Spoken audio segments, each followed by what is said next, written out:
फिर क्या होगा, ज्यादा ट्रैफिक होगा, वहां भी हम चलाना सीख लेंगे।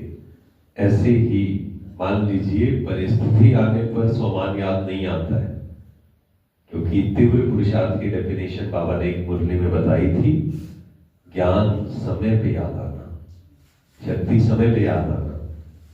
लेकिन कई बार होता है कि जब सिचुएशन आती है तब ज्ञान याद नहीं आता, तब सोमान साइड हो जाता है, फिर 2 घंटे के बाद याद आता है मैं तो मास्टर स्वरूप शक्तिवान हूं।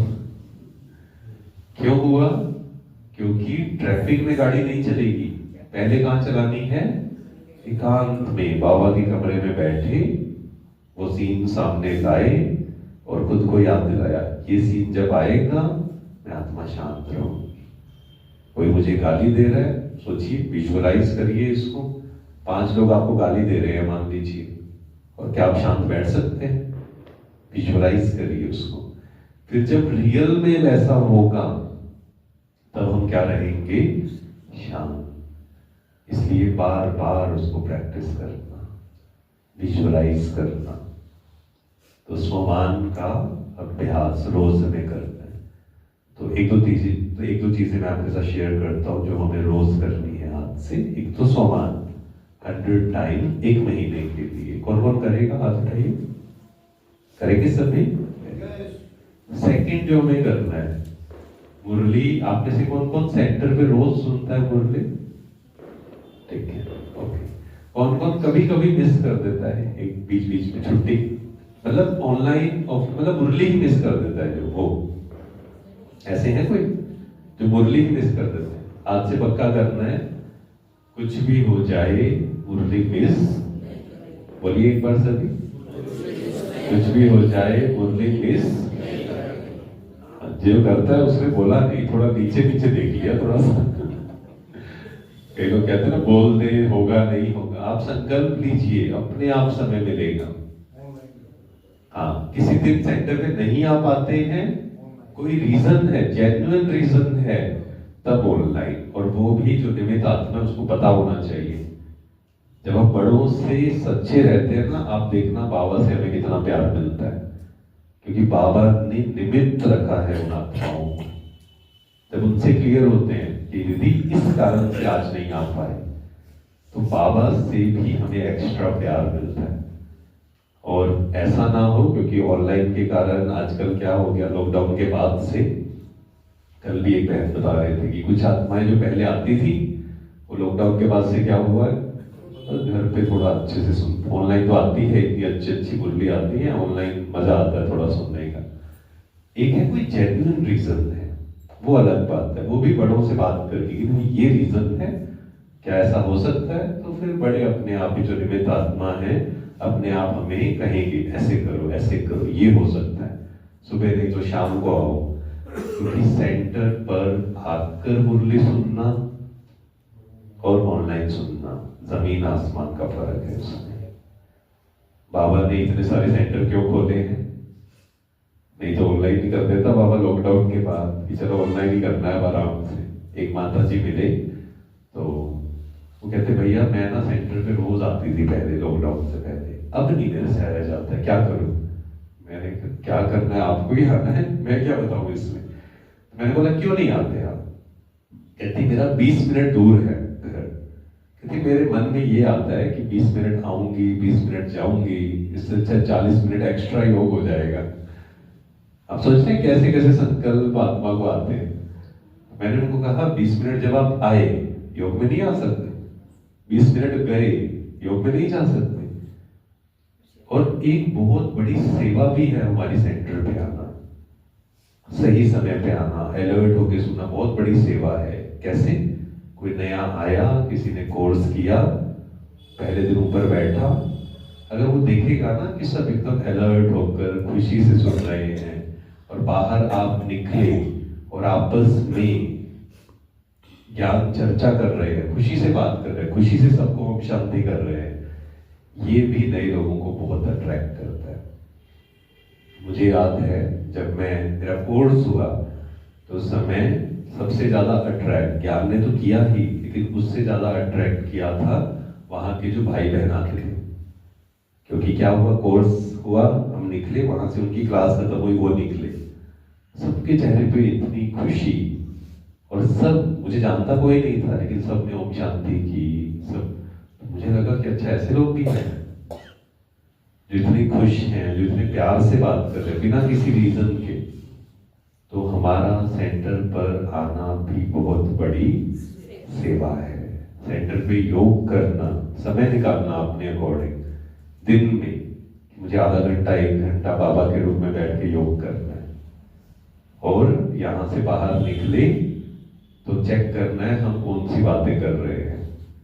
ऐसे तो नहीं यहाँ से बाहर निकले, जैसे ही गेट बाहर खत्म हुआ और फिर ये उसके घर में, आपको पता है उसके घर में ये चल रहा है, ऐसा है, उसकी शादी है, उसका ये है, क्या चर्चा कर रहे हैं हम। बात करना आपस में, बातें करनी चाहिए या नहीं करनी चाहिए आपस में, नहीं मुरली के बाद, अभी तो नहीं, आपस में करनी चाहिए या नहीं करनी चाहिए, बिल्कुल करनी चाहिए, क्योंकि हमारा परिवार है। सबसे बातें करना, सबके साथ रहना, सिर्फ एकांत में रहना योग नहीं है, न्यारा और प्यारा। लेकिन हम किस प्रकार की बातें कर रहे हैं। अच्छा, यहां से घर जाएंगे, घर में कोई ज्ञान में नहीं है मान लीजिए, तो हमें उनके साथ बातें करनी चाहिए, प्यार से रहना चाहिए, नहीं रहना चाहिए, या सिर्फ योग करना चाहिए घर जाके, प्यार से रहना है। लेकिन जस्ट हमें एक परिवर्तन करना है, लौकिक को अलौकिक। अच्छा, रिश्तेदार के घर जाना चाहिए या नहीं जाना चाहिए, जाना चाहिए, लेकिन लौकिक से अलौकिक। और खुद पे कॉन्फिडेंस होना भी बहुत जरूरी है।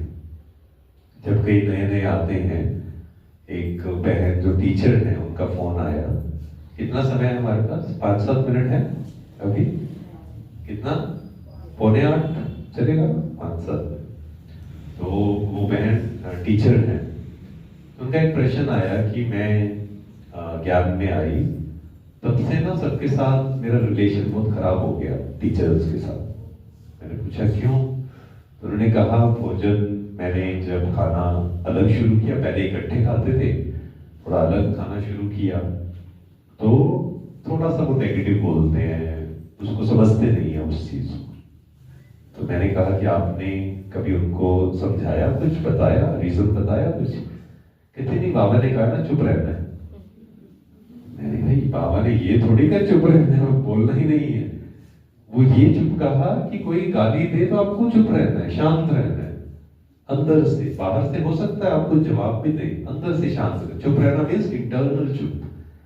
मैंने उनको कहा आप जाना, पहले इस पे विचार सागर मंथन करो कि आपने क्यों सात्विक खाना शुरू किया, क्यों आपने बाहर का खाना छोड़ा है, पहले चिंतन करो उस पर अच्छे से, कॉन्फिडेंस लेकर आओ, एंड फिर उनके साथ ही बैठो, उनको रीजन बताओ कि क्यों जैसा अन्न वैसा मन, क्यों मुझे बाहर का नहीं खाना है, क्यों भगवान को भोग लगाना चाहिए, कॉन्फिडेंस के साथ। तो उन्होंने थोड़ा किताबें पढ़ी, थोड़ी सी ऐसी वीडियोस देखी, और जाकर फिर उनको प्यार से समझाया कि देखो मैं आपको फोर्स नहीं करूंगी कि आप बाहर का मत खाओ या आप भी भगवान को याद करो, लेकिन मैंने ये डिसीजन लिया, मेरा मन शांत हुआ उससे। और सबके साथ बात करो, सबके साथ बैठो, ऐसा नहीं है कि बैठना नहीं है उनके साथ, लेकिन कॉन्फिडेंस होना चाहिए। उसने वही किया, धीरे धीरे धीरे सब कुछ सही हुआ। तो हमें खुद पर निश्चय होना चाहिए, धारणाएं कर रहे हैं, खुशी के साथ करनी है, और कोई पूछता है उसको हम बता सकें, ये हमें पता होना चाहिए क्यों ये नहीं खाना है। लेकिन उसके साथ एक चीज पर हमें विशेष अटेंशन देना पड़ेगा, वो है अपनी स्थिति पर। सोचो इरिटेट हम हो रहे हैं, परेशान हम हो रहे हैं, और हम बोले हम अन्न जैसा अन्न वैसा मन, कहेंगे आप क्यों नहीं शांत हुए फिर।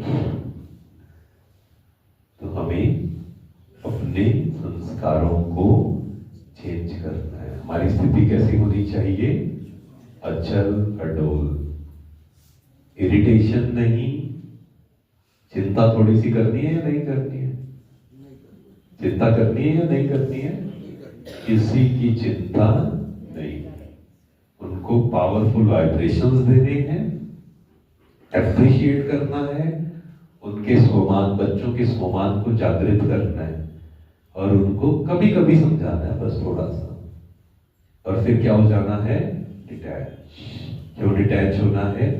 क्योंकि वो आत्मा एक लंबी यात्रा पर है। कुछ सालों के लिए हमारा रिलेशन है बस। वो आत्मा अपना भाग्य साथ लेकर आई है। समझाया, गाइड किया। क्यों गाइड किया? क्योंकि हमें एक रोल मिला हुआ है। गाइड करके उस रोल से क्या हो जाना है? डिटैच। अब वो पढ़े ना पढ़े, उसके इतने मार्क्स आए उतने मार्क्स आए, हमें चिंता नहीं करनी। हमने उनको समझा दिया, गाइड कर दिया, डिटैच। और उनको कौन से वाइब्रेशंस दिए? कौन से वाइब्रेशन देने हैं उनको? आप शक्तिशाली आत्मा है, आप विशेष आत्मा है, बाबा आपके साथ। बार बार उनको ये मैसेज दीजिए। कोई बाहर रहता है, पढ़ता है आपका बच्चा, उसको कौन से वाइब्रेशन देने हैं? ये वाइब्रेशन नहीं देने कहीं गलत संगत में ना चला जाए। आजकल तो ऐसा हो रहा है, वैसा हो रहा है, इधर उधर की न्यूज सुनकर उनके लिए भी नेगेटिव नहीं। क्या सोचना है? बाबा आपके साथ। हाँ, उनको समझा सकते हो कि देखो ऐसे ऐसे होगा, आप कॉलेज में जाएंगे, वहां पे ये ध्यान रखना है, नहीं तो बाद में पछताना पड़ेगा। फिर क्या बोलना है? बाकी आपका जीवन है, जैसा आप करोगे वैसा होगा। चिंता करके नहीं समझाना है उनको। कर सकते हैं ये?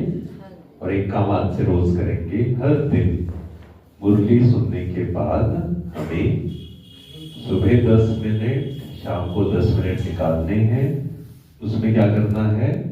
मुरली को रिवाइज करना है। मुरली को रिवाइज करना है एक कंडीशन के साथ, बिना देखे, बिना मुरली को देखे, बिना मोबाइल में देखे, बिना डायरी में देखे। जस्ट आप चाहे सैर करते हुए या आंखें बंद करके आप सोचिए क्या था आज की मुरली में। आप देखेंगे, हो सकता है एकदम से याद भी ना आए, लेकिन जितना प्रैक्टिस करेंगे उतना मुरली हमें याद रहनी शुरू होगी। मेमोरी पावर हमारी इंक्रीज होगी, क्योंकि मेमोरी पावर कब इंक्रीज होती है? जब इसको यूज करते हैं हम। अच्छा, स्लोगन क्या था आज, वरदान क्या था?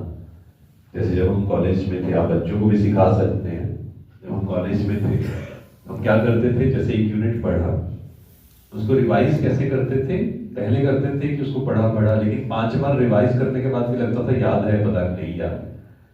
तो एक टेक्निक सीखी, उसको पढ़ लिया एक यूनिट, और फिर 1-2 घंटा छत पे चले गए या सैर करते करते बिना देखे उस यूनिट को रिवाइज किया। तो उससे क्या होता है? आपको कॉन्फिडेंस आ जाता है कि मेरे को ये याद है, और उससे वो चीज पक्की हो जाती है।